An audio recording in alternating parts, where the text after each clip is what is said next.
In the world that we live in, the future is rewritten every day. But part of that rewriting has a lot to do with technology and with the kind of exponential leaps that are happening in relationship to technological innovation.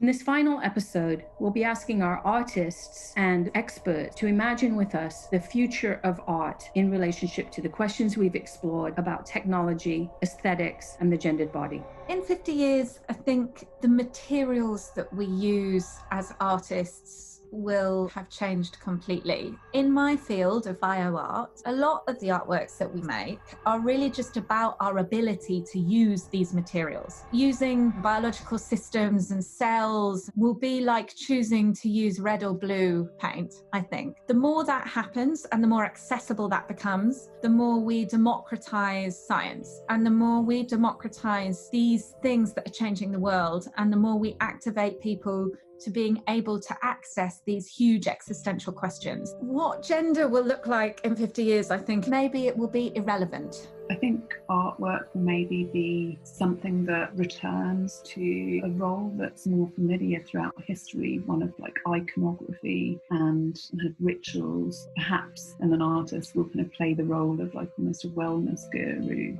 Art can ask extremely hard questions.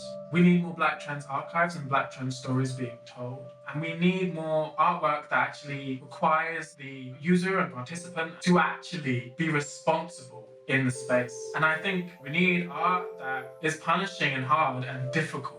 Hopefully in terms of gender, we will have continued to move beyond the binary, but with the rise of the popular right, and I think we could have this division where not everybody shares the same museum spaces and art will be more privatised. I think I just want art to be fun and playful and expressive and still be like telling a story.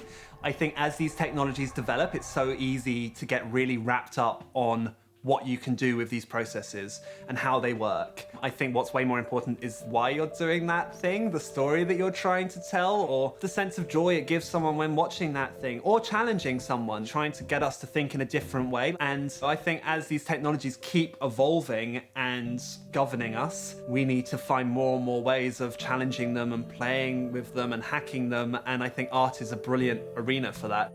I think predicting 50 years ahead of time in the world that we live in is honestly optimistic. Environmental collapse is upon us. So I would expect to see artworks that are deeply interested in environmental repair. I expect to see a world in which binary gender doesn't operate anymore. Just in the last 5 years, young people have in huge numbers come out as non-binaries, which doesn't mean that they're in between the two genders. It means that they reject the system of gender that relies upon a binary gender hierarchy. Hyundai Motor, connecting art and technology.